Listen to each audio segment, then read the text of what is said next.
Why, hello and welcome everybody. It is Pohx again.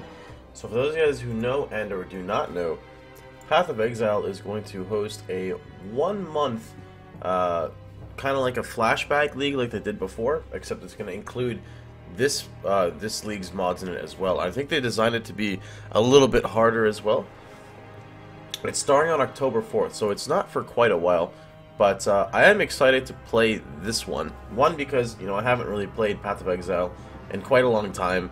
Two, they're bringing back my favorite league, Invasion, which you can see is on the first day, which is basically, let's see, if you scroll down right here, you can actually see all the mods that happen on here. And Invasion, areas uninhabited by an additional invasion boss. And invasion bosses are pretty pissed off.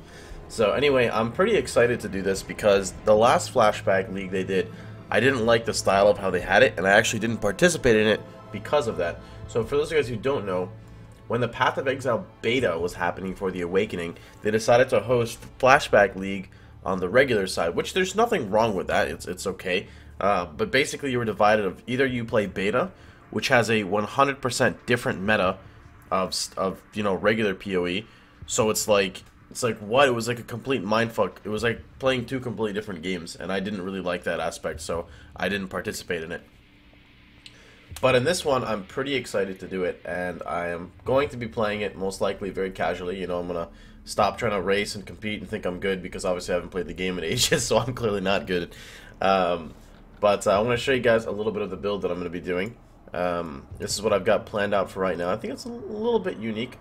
So this is the full outline build, 102 points, fair enough, that's not that bad, right? And then the last part you would fill in is you would come over here to grab life and a jewel socket. So let's talk about what this character is right now. As of right now, this is going to be an Iron Will Freeze Pulse Marauder, utilizing Avatar of Fire and Coal to Fire. Now the reason why you want to go Avatar of Fire and Coal to Fire is my roommate Zeno helped me with this part. I still am not 100% sure on if I'm going to do it. But basically, Cold to Fire, right, is red. Spell Totem is red. I don't even know if I said I'm Spell Totem, but I am. Iron Will is red, right? Freezing Pulse is blue. And I think there's another one that's red as well. This is also a blood magic build, guys. So many things I left out. But basically, I'm able to go pure armor and not really take a penalty because of my colors, which is really, really, really cool. Because in this build, I end up picking up, where's my defenses? 200% increased armor, and along with shield defense nodes. And the shield nodes are optional. I can change the build up for that however I'd like it. But I've never really played any characters with like block chance, so I figured, you know, why not try it out? So I get 140% shield defense. I think I get like 7%, well, 11% block. So it's pretty cool the way it works right now. Obviously, scaling cold damage is going to be better than scaling fire damage because you get your cold to fire. So it has to go through that. Now, I don't know how much damage this build's going to do. I want to say it's going to do okay. It's clearly not going to be carry mode. You know, this is more of like a tanky character. I only get like 7% cast speed, 29% spell damage, an additional 5% cast speed. Can you guys even see that? Here, let me take this off for a second. You can see the spell damage here. You can also see I get 82% increased totem damage, along with 11% totem attack speed, or sorry, totem casting speed, 64% increased fire damage, 52% elemental damage, a little bit of penetration, and then there is 41% totem placement speed. That's pretty much it in terms of damage. But it's a very, very, very tanky character, which is what I don't really play too often. And I also get the Clear Mind Jewel because I'm going Blood Magic. Clear Mind will basically give me like another 50-60% spell damage, assuming I can pick it up. The reason why I decided to go Blood Magic for this character is, one, spamming totems can get really clunky. Two, I don't have to ever worry about using the gem when leveling because I'm going to get Blood Magic really early on, and that's really, really important. Three, being as I'm on the left side of the tree, it's really hard to favor maximum. Actually, no, I won't even include that one because you can get like right here. You've got Righteous Decree and you've got Mana Reservation here. But it just I don't know. I feel that if you're going Avatar of Fire with Coal to Fire, you're not really making good use of your heralds aside from Herald of Ice, so I figured why not just try out Blood Magic and, you know, have permanent sustainability on my totems. And, you know, if I don't like it, it's just, I just pull right out of it and then do something else, you know? It's not that difficult, it's not game-changing by any means.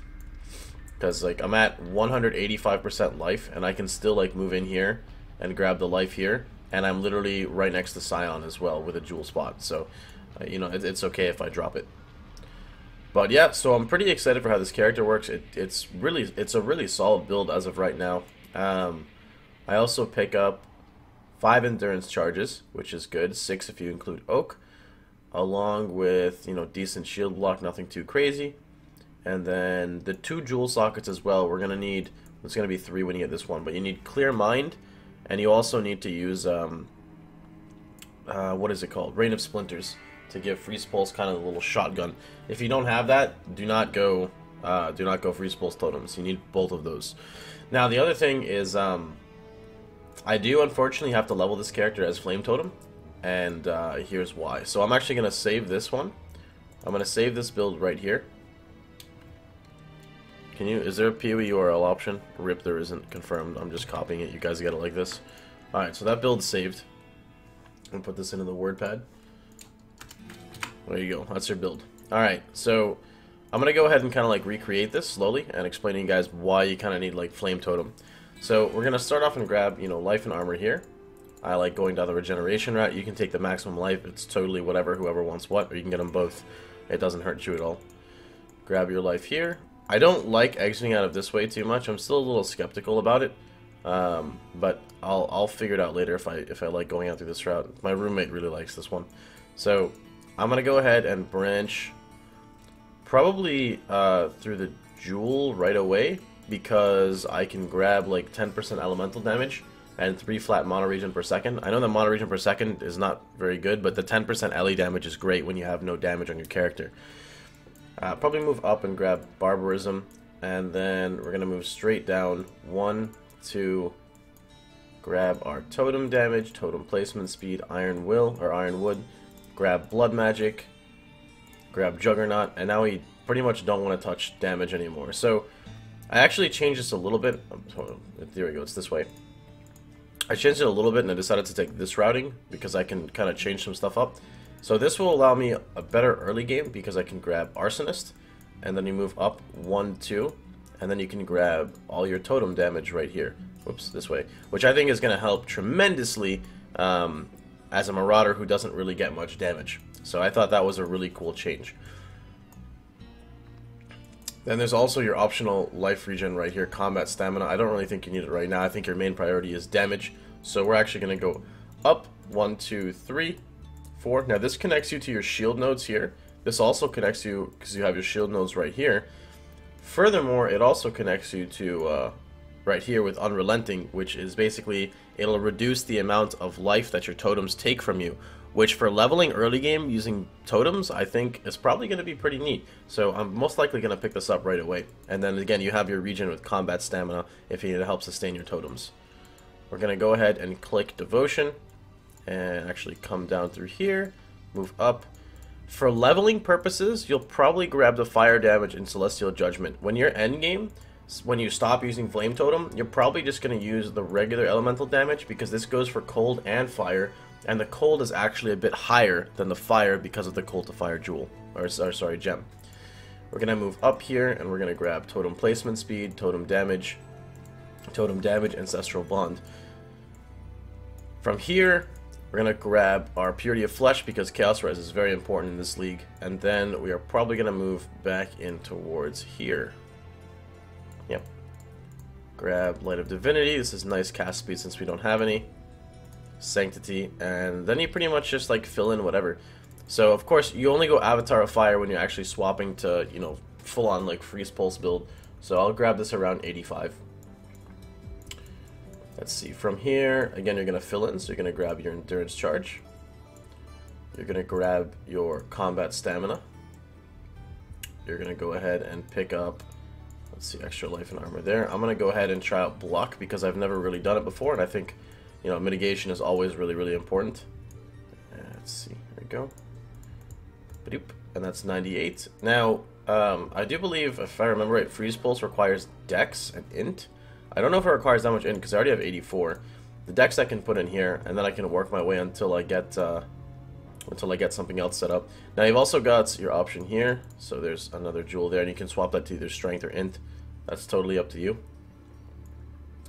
The last part I'm confused about, because this is pretty much, this is pretty much how far I'd assume I'm going to get in the 1 league, so I don't want to make like a 120 point build or anything. This is what, like level 82 or something, somewhere around there. So the last part is, if you want to go like more damage oriented, which I was thinking of doing, you can like come over here and grab dual curse.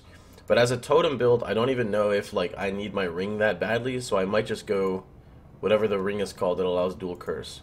The other option is like, you have down here you have Shamanistic Fury, and Shamanistic Fury is like really insane. The only problem with it is it's so far out of the way, and I don't know how I feel about that. You also have the option of coming over here for fire damage, but again, you'd prefer cold damage over fire damage, and cold is an extra 2 points.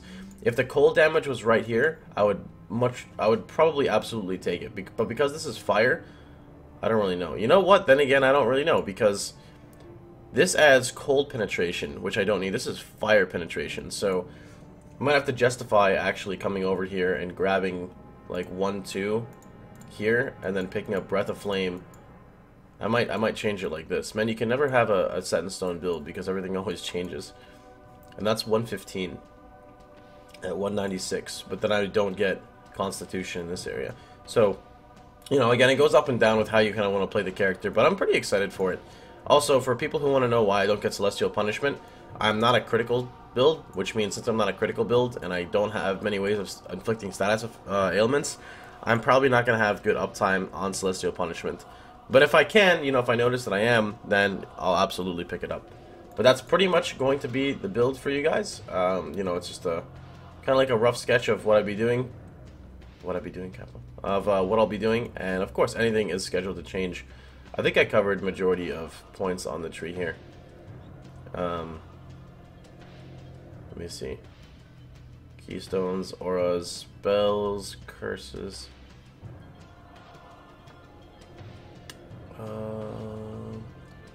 Thought there was, yeah, okay, we got the life regen. So it should be pretty good.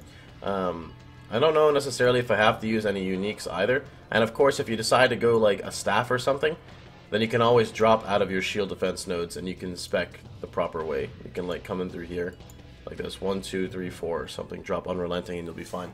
But that's pretty much going to be the build, like I stated before, guys. Hope you guys enjoyed the video, and if you did, please feel free to like, share, and subscribe. And I'm pretty excited to play this league for just a little bit, nothing too crazy, but, haven't played PoE in quite a bit, so have a good one, everybody.